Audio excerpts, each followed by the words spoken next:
Good afternoon, everyone. Thank you for the introduction, and thank you all for sticking around. We are the last panel. We are not least, but we are standing between you and the happy hour, so I'm going to ask the Project Glitch folks to lock the doors real quick, and we'll get right to it.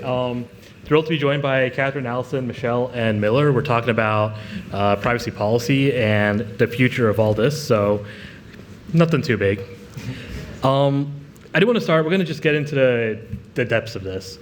You know, we've been talking about Tornado Cash all day, but as far as, you know, the actual kind of the legal debate goes between whether or not, you know, Roman Storm broke the law and the cases that are kind of surrounding Tornado Cash versus the actual debate about the conduct itself, I just want to kind of get into like the broad scope of this is, you know, is this wrong?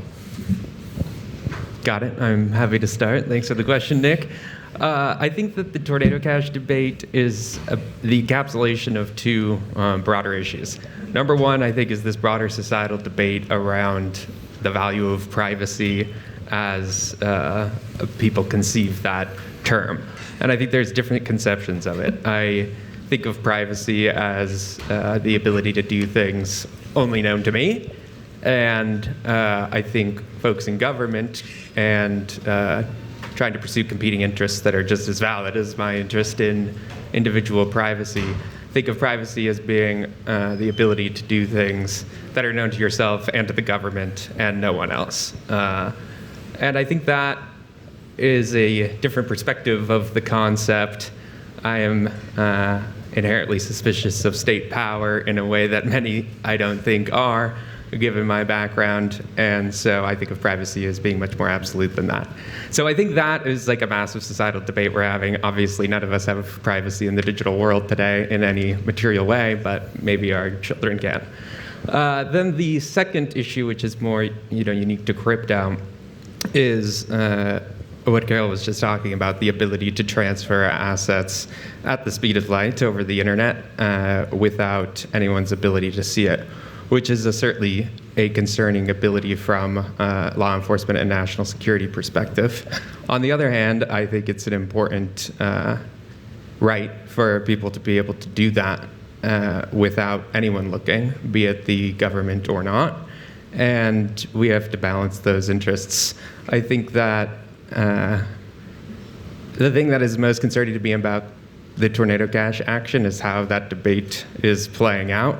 It's not playing out in Congress or via rulemaking, but via criminal indictment, which is, I think, a bad way to go about policy making, regardless of whether one is supportive of that policy or not.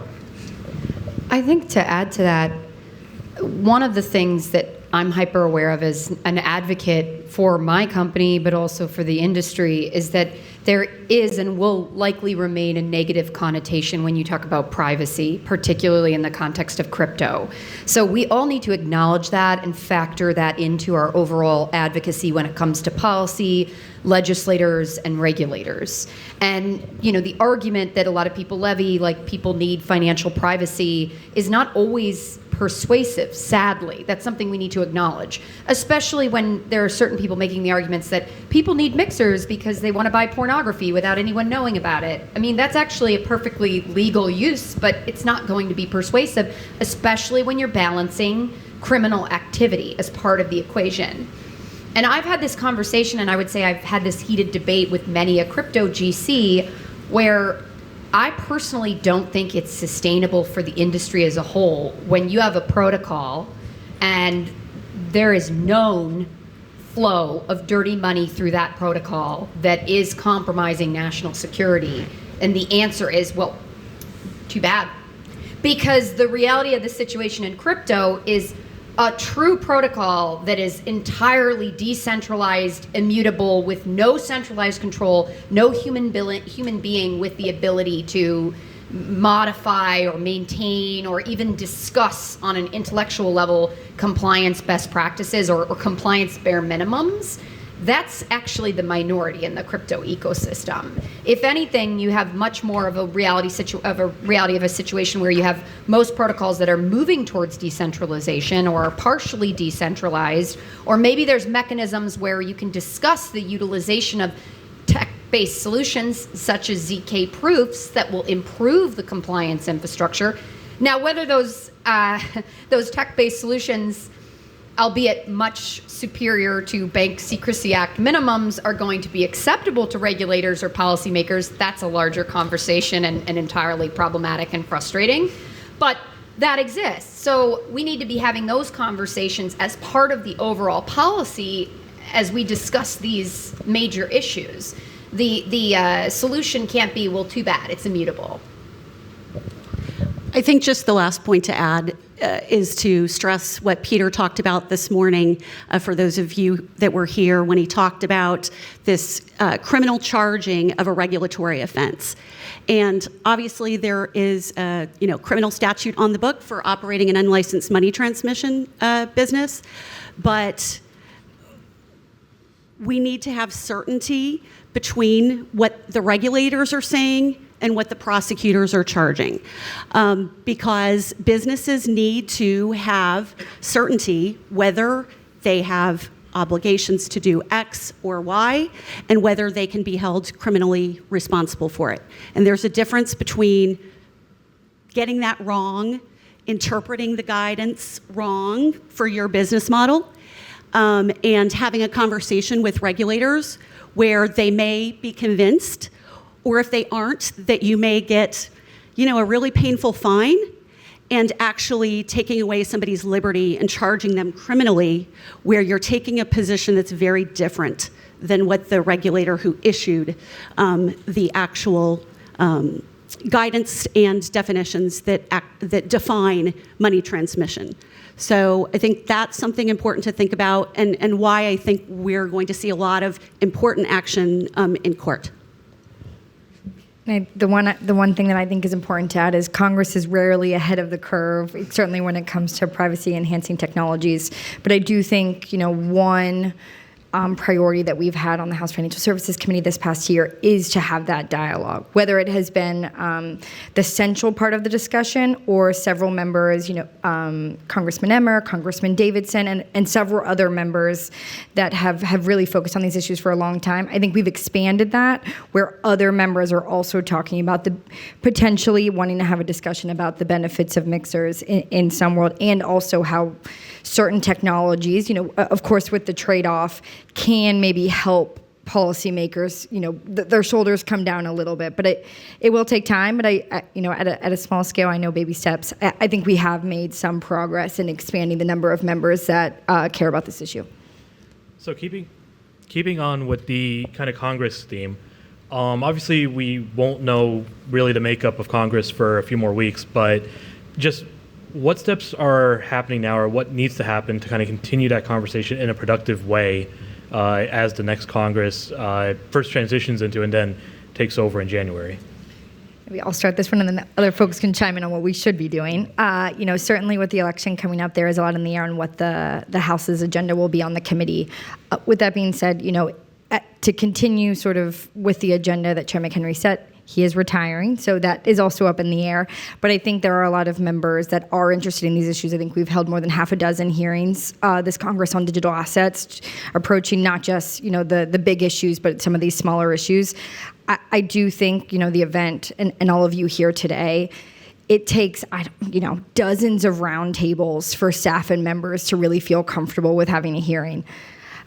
I think it just takes, will take dedication by several members to really, really expand their knowledge in this area. And then, if a certain party is, in the majority, I think there will continue to be a focus here in the hearing room, which I think can move the ball forward in a significant way. Yeah, I just would add that there's really intense interest in Congress about this issue, and the entire spectrum of views is represented in Congress. We have folks like Warren Davidson, who, I think is a privacy absolutist, and then folks like, at least on crypto, Congressman Foster, just as thoughtful, but wants a driver's license for every self-hosted wallet. So the whole range of views that I'm sure are held in this room are also reflected in Congress, which is how it's supposed to work. So I want to get into a hypothetical here. We're having this conversation about Tornado Cash and mixers as tools that are bolted on top of existing networks. is the conversation significantly different, meaningfully different, if the Bitcoin white paper and the earliest cryptocurrency networks had privacy kind of built in rather than being this every transaction's published, everyone can see it, it's a huge open ledger. Does that shift this conversation that we're having now, in a meaningful way, or is crypto going to be criminalized even earlier from a negative perception? I think, yeah, it definitely changes the conversation. And one of the things that this group was talking about prior to the panel was there's a beauty to the original tenets of crypto, the ethos of crypto, like why it was invented in the first place. And so many of us genuinely want to preserve as much of that as possible. However, what we've seen more than anything in the past year or so has been an increasing presence in the TradFi activity tied to crypto.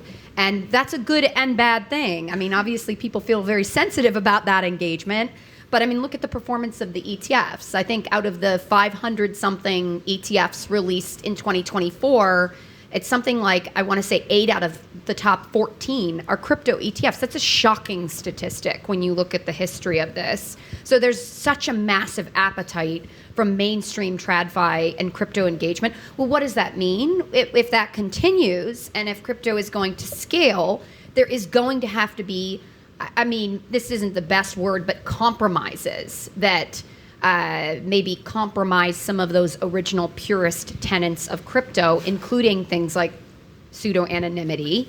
And I think that's balanced by the lack of privacy in the original white paper. So it's a good and bad thing. It definitely changes the conversation, but in many ways it makes it more workable as long as you're willing to make what some people would consider soft modifications, other people would consider absolutely unacceptable modifications to some of those original tenets.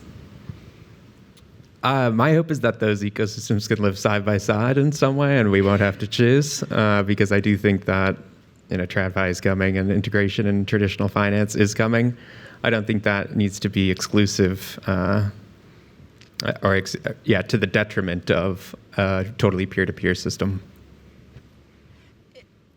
I think that if we had seen it fall out the way you described, I think we would have just been forced into an acceleration of the privacy technologies that are going to serve in the compliance or mitigation functions.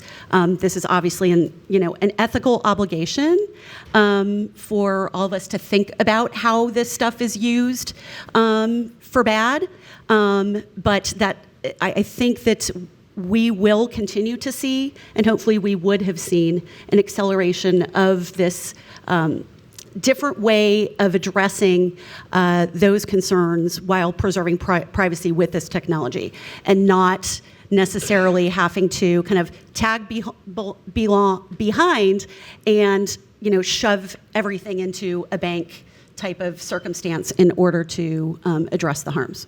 Well, and that's completely unacceptable. We're not even talking about scaling. We're talking about sustainability. Prior to joining Starkware, I was chief legal officer of Cboe Digital, and our spot market had 50 money transmitter licenses. And I can tell you from personal experience, it meant that I was on the phone with a different state regulator every week. And by the way, there is a model MTL law, and less than half of the states have passed that into law. So you're dealing with, dozens of different laws that have different requirements. We had a state audit every 5 seconds. The manpower costs, I'm talking about physical hires that are compliance dedicated only to all of those MTLs. And then, you step a toe out of line, and the actual, one state decides to take a very aggressive interpretation of the law. That was my personal pet peeve. I'd be like, oh, great, now Alaska's causing trouble. No offense to Alaska, but that's not sustainable for, 99% of the crypto projects, nor should it be, because there's not the corresponding risk that necessitates adherence on either a federal or a state-by-state level. And I think you've seen this conversation play out both on the Senate side and the House side. I think but I think we are hitting an interesting point in time where the conversation sort of is trending more to what additional requirements from a Bank Secrecy Act. Certainly under this administration, they've made clear that they would like additional requirements for certain intermediaries in the market, and I think you are seeing members. There is going to be a time and a place where members either need to say we support these requirements or we do not. And I think we've seen that with several bills that some of our members have introduced. But you will continue to see across the aisle the opposite of that. And so I think not making this necessarily a partisan issue, but having that conversation about appropriate risk mitigation and what's needed, I think members on both sides are going to be forced, I think, to have that conversation in a real meaningful way. I think the last point on this would be we are past the point where no one's looking and we can kick the can down the road. We have to actually, this is why these meetings are important and these roundtables are important, is that we have to come up with the solutions and the answers. We can no longer say we're just not going to do this or this doesn't work. I think we have to propose solutions that actually will address what policymakers are legitimately concerned about. And we're concerned about too, because we want our users and the technology to be, we want them to be safe and trusted and secure and not, facilitating bad stuff. So on the, continuing on the BSA, money transmitter law track, are we going to see, to your point about possible additional requirements, are we likely to see those come into effect or become a thing that states on their own level are going to start thinking about? Or, is this going to still be kind of this whack-a-mole situation that Catherine was describing for the foreseeable future? I mean, what comes next? Where's the fate of the BSA, at least as far as crypto goes, going right now? So I think maybe I'll make a couple of observations and others please jump in just based on the discussion today. I think, where we are now, we're seeing a large discussion around the FinCEN guidance and whether actually holding custody of these assets sort of is that line that I think everyone was operating under the FinCEN guidance. I think that has been a pillar that several members have retained. I think you're going to increasingly see sort of the protection of that principle, but I think we are going to see that play out in several cases. I think, on the broader market structure debate that's happening in Congress, certainly absent legislation, if the SEC or more so on the SEC side, continues to pull in certain intermediaries. That doesn't just come with SEC obligations, that also comes with Bank Secrecy Act obligations. And so I think that, as you've seen a number of, market structure-esque proposals, I do think when it is determined what intermediaries should be captured and then exactly what those requirements should be, I do think that conversation will receive more attention than it has. I think, them being a financial institution as they are today, given that, broker-dealers have their own separate requirements. And so I think that discussion, while we had it as a part of market structure, there were so many other big conversations in the room that just took all the oxygen away. I do think that conversation, as you're bringing certainly centralized intermediaries, but if there's a broader discussion around to bring other folks in, that will be increasingly important to discuss.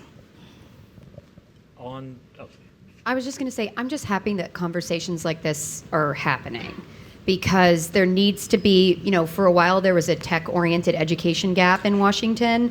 I think that has lessened considerably. Thanks to a lot of the crypto policy efforts, I'm experiencing a much higher degree of understanding from both legislators and regulators. So that's really encouraging. I think that's the first step, understand the technology. And then also from the industry perspective, I think that there should be, and there is to some degree, a recognition that if and when we get legislation, whether it's stablecoin legislation, crypto market structure legislation, it's not going to solve all of these problems or these issues that we're discussing. So, talking about the SEC, the consolidated audit trail is a thing that companies are going to have to start worrying about. Maybe not necessarily crypto companies, and correct me if I'm wrong here, Miller, but it is a thing crypto companies are going to have to genuinely start thinking about as that comes into effect. What's that going to do for this whole conversation? I think it's just another, another another piece of the broader puzzle of the broader debate. I think the SEC's position is certainly that everyone in crypto needs to comply with the consolidated audit trail rulemaking because they think everything's within their jurisdiction. But what the consolidated audit trail is essentially a repository of everyone's transactions in securities tied to their identity that is aggregated and accessible to the SEC and various private actors like members of FINRA and the stock exchanges, et cetera. That sounds like a massive honeypot that is quite revealing of what people are doing with their financial assets. And many members of Congress, I think, are justifiably a bit skeptical of this idea. There are bills to try and shut it down. I don't know about the prospects of them. Allison can tell us. Well, I think, keeping it focused on the crypto conversation, I think important, with the CAT is, if the SEC finalizes their rulemaking on the definition of exchange, that will certainly bring more folks into the SEC, officially when finalized, sort of more folks into the SEC's remit. And so I think that's an important consideration. I know several folks in here have engaged on that rulemaking as well as on the broader CAT discussion, but I do think that is, it is potentially could be finalized here before the end of the year, and so I think it's something that it should really be prioritized to discuss and raise concerns with, because it will have incredibly harmful impact. I mean, to the honeypot point, we saw, I guess it was 4 weeks ago, encryption backdoors meant to help U.S. government agencies conduct court-ordered wiretaps were exploited by malicious groups, not associated with the U.S. government or courts or orders or anything like that. So clearly not just a hypothetical concern. But that brings me to kind of, the next more philosophical point of this idea of privacy as, a fundamental human right. I had a conversation with, I guess now former Deputy Treasury official Brian Nelson about this idea of privacy versus anonymity, and his context was speaking about a rule to designate mixers or certain mixers as money laundering concerns. But his point is that privacy and anonymity are two different things. Are they?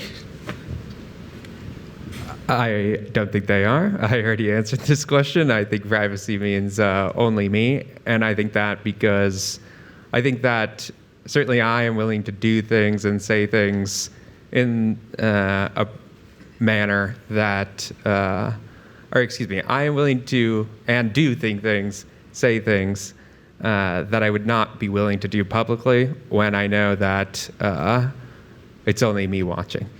I don't know why humans are that way. They are. Nobody wants their journal read. Everyone has blinds for a good reason. Nobody wants to walk on stage naked, I think is kind of a very visceral example of this urge. But I think that free thought and can only be really done in private, and that's why I think it's a fundamental human right. Miller is a big anonymous troll in his on message boards in his spare time. Just kidding.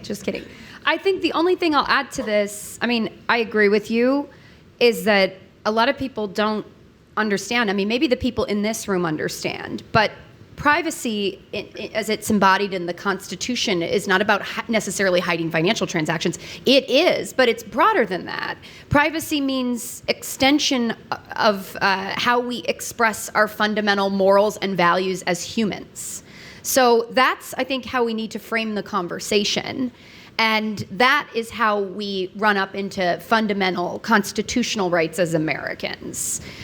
So in that broad sense, it encompasses both anonymity and privacy, because all of those things are folded up into, this is how I express myself as an American and as a human being. And that extends to financial transactions or commenting on whatever message board I want to anonymously.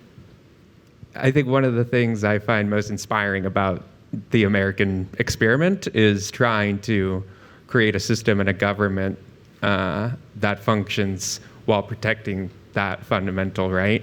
And it's very unique to this country. And I think it's something that we should try and defend. And for those of you that are, as Catherine talked about, we need to be advocating and putting the concept of privacy into every discussion that we're having with policymakers.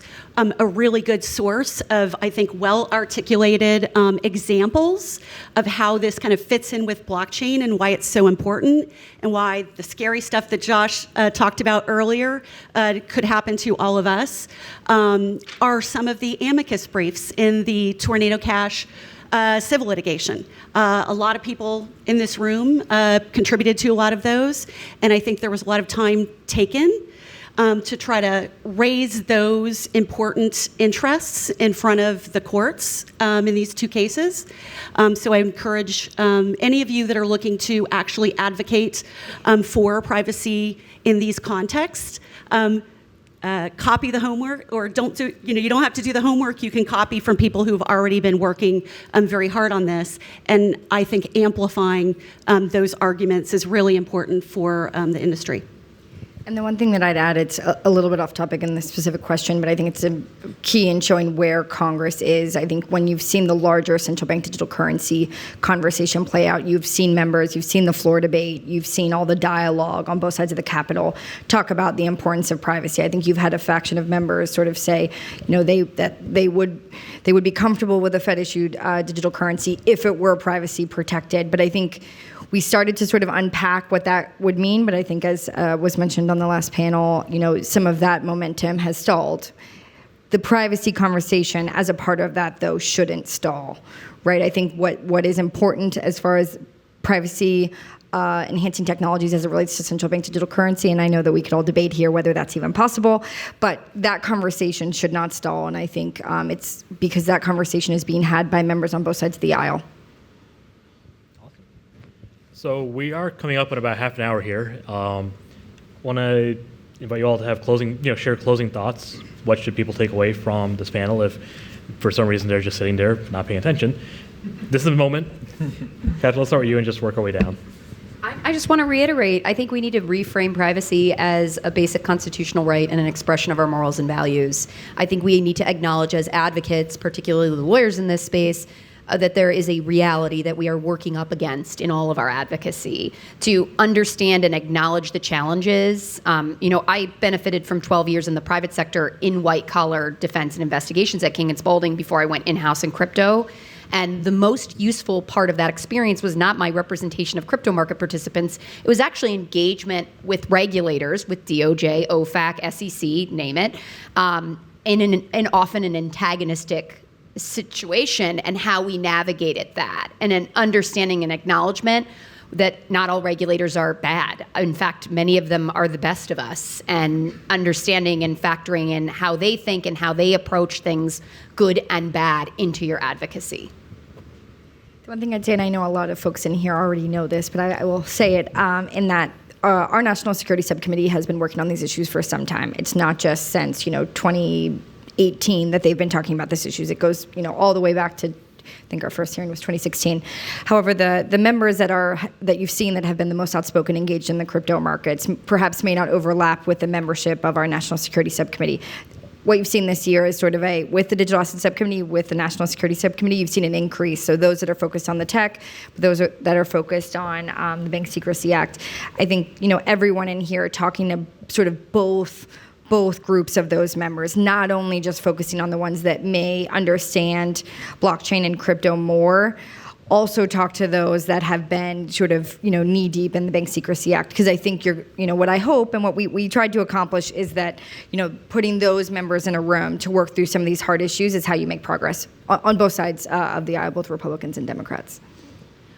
I think, again, engagement. And when I talk about engagement, I'm going to be a little bit more specific than what Catherine was talking about.